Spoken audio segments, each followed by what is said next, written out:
pour que cela soit pris en compte au moment du vote des différents textes. Les agents des collectivités sont régis par un statut. Il y a un statut de la fonction publique des collectivités territoriales.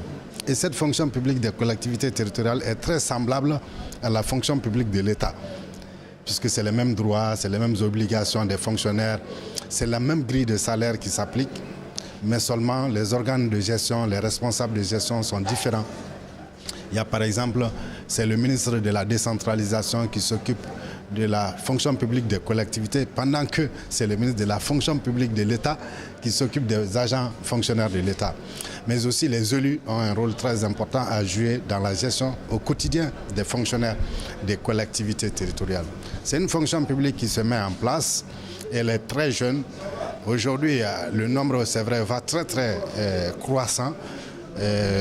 Puisque ça concerne tous les personnels administratifs de base, les personnels des services financiers, les personnels des services techniques des collectivités, mais aussi et surtout le personnel de l'enseignement objet de transfert de compétences vers les collectivités, le personnel de la santé objet de transfert vers les collectivités.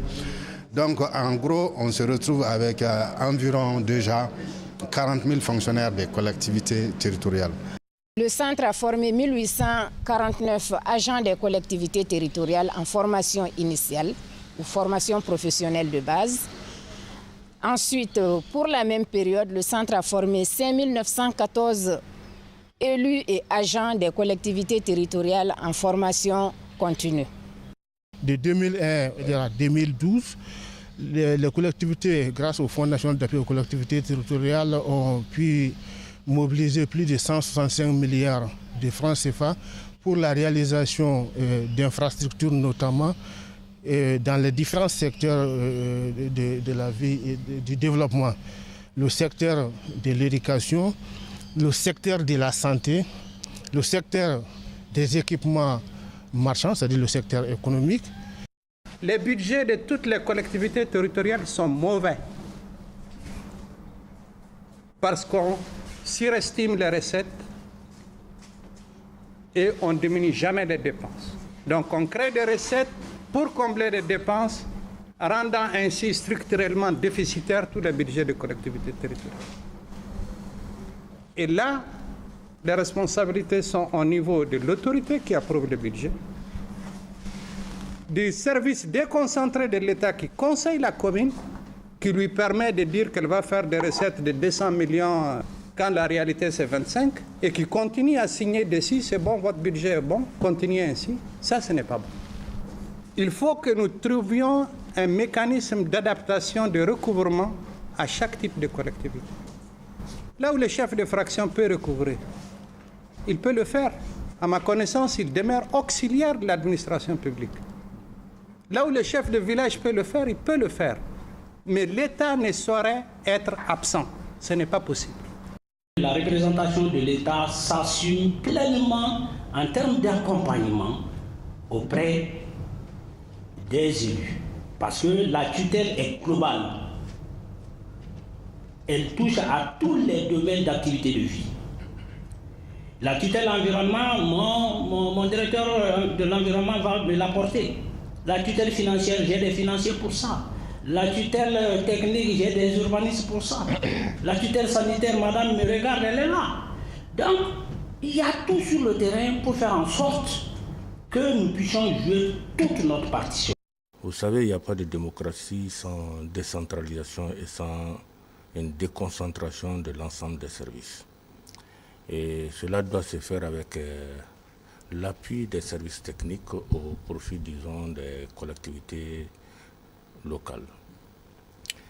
Donc, depuis la mise en place de la décentralisation au Mali, effectivement, il y a eu beaucoup d'acquis.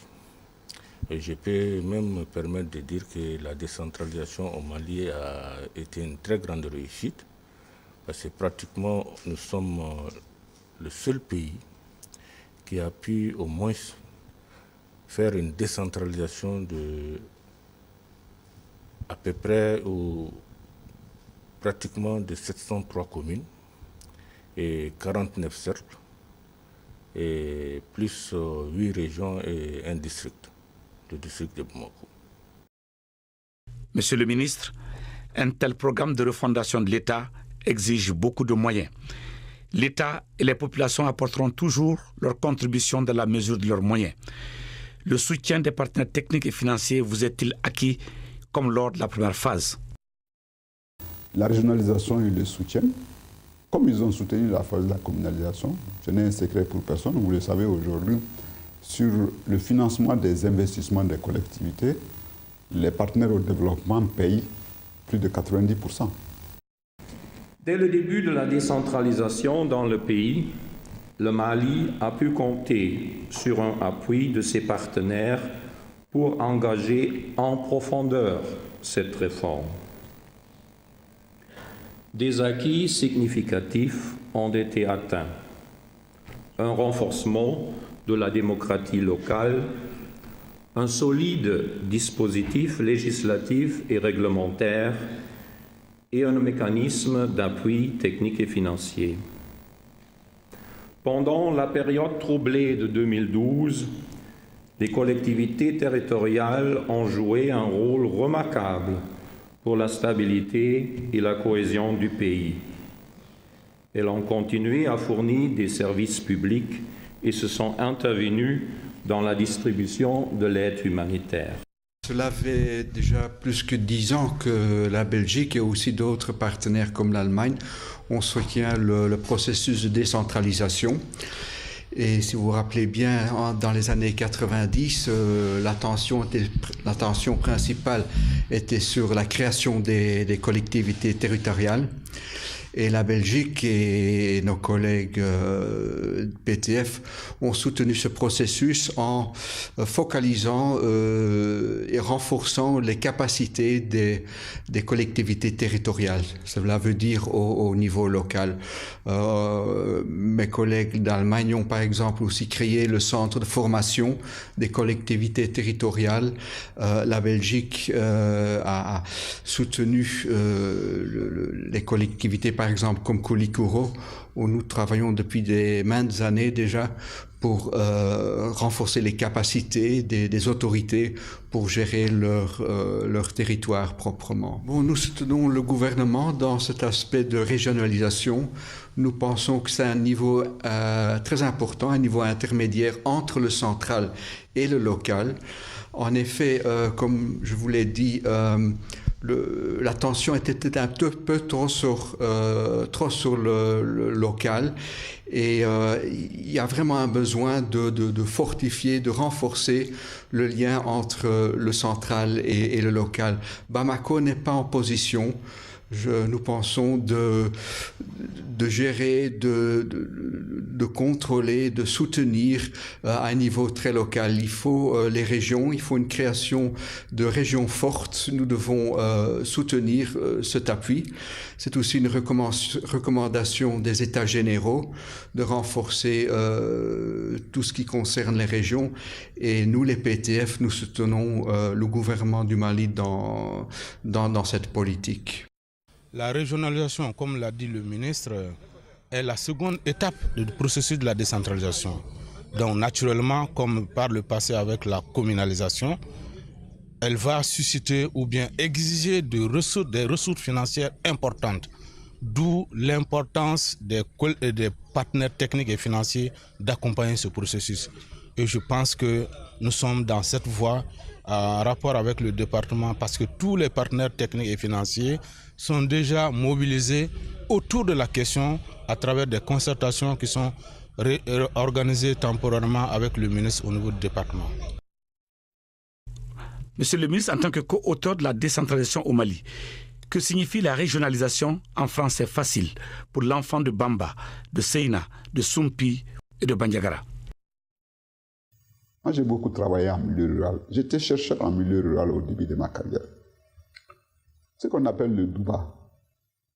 Le Douba, la grande famille, est composée de plusieurs ménages. Le chef de la grande famille, il prend les grandes décisions qui s'appliquent à tout le monde. Mais chaque chef de ménage prend les décisions qui s'appliquent à son ménage. Voilà le fond de la décentralisation. On reconnaît à chacun une responsabilité. Car si on comprend comme ça, il n'y a aucun risque. Et notre responsabilité, c'est d'aller expliquer aux gens. Monsieur le ministre, vous avez parcouru plus de 5000 km. Vous avez sillonné tout le Mali pour rencontrer les élus des 8 régions et du district de Bamako. Vous avez échangé avec plus de 500 élus, avec leurs tutelles, leurs partenaires techniques et financiers. Partout, ils vous ont écouté avec enthousiasme. Ils vous ont parlé aussi avec conviction de leurs attentes. Vous les avez entendus aussi et vous avez échangé avec eux, tout comme avec leurs tutelles à tous les niveaux. Monsieur le ministre, après ce périple marathon, avez-vous le sentiment d'avoir été entendu et compris? On n'a entendu nulle part. Aucun acteur malien.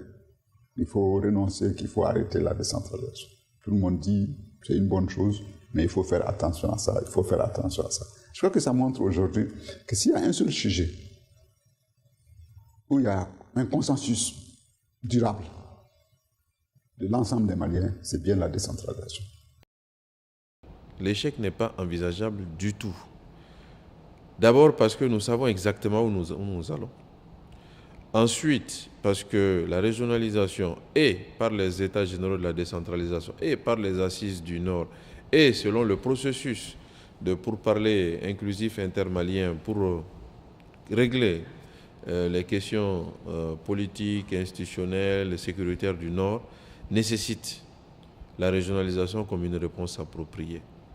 Nous avons besoin que nos régions puissent avoir les capacités nécessaires de penser par elles-mêmes des stratégies de développement, de mettre en œuvre par elles-mêmes les stratégies de développement, de suivre par elles-mêmes les stratégies de développement, de pouvoir établir des connexions avec l'extérieur et de pouvoir mettre en valeur toutes les potentialités, toutes les énergies. Et Dieu seul sait que ces énergies sont formidables sur le terrain dans nos régions, afin qu'il y ait un véritable processus de développement inclusif, intégré, maîtrisé, et par les élus et par les populations au bénéfice du plus grand nombre. Donc l'échec n'est pas envisageable et Inch'Allah, nous n'échouerons pas. La régionalisation est une chance pour le Mali. En tout cas, tous les ingrédients et tous les acteurs sont là pour sa réussite. Ousmane Sy, hier chef de la mission de la décentralisation au Mali, aujourd'hui ministre de la décentralisation et de la ville. Moussa Mara, hier maire de la commune 4 du district de Bamako, aujourd'hui Premier ministre et chef du gouvernement du Mali. Ibrahim Boubacar Keïta, hier Premier ministre et chef du gouvernement du Mali, aujourd'hui président de la République, chef de l'État.